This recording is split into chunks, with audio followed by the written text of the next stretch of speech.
বাইরে ঘূর্ণিঝড় রেমেল চলতেছে আর কবুতরগুলো কোথায় আশ্রয় নিছে দেখেন।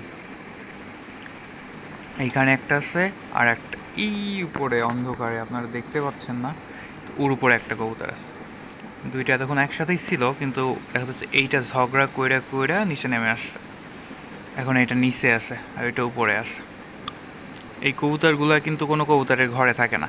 দেখতে পাচ্ছেন উড়ে যাচ্ছে, দেখছেন কোথায় ঢুকছে? এই জায়গায় থাকে এই কবুতরগুলা। শহরে আমি দেখতেছি এইসব ছোট ছোট বিল্ডিংয়ের ভেতরে কবুতর আছে। এই কবুতরগুলো কিন্তু কেউ পালে না, কারো কবুতরও না। কোথা থেকে আসছে এখানে এই বাড়িগুলোর ভিতরে থাকতে চায়।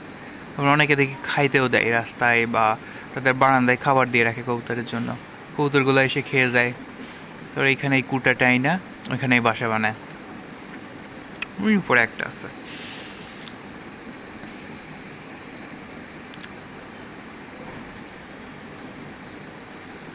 দেখেন ওই দেখেন উপরে উঠে গেল।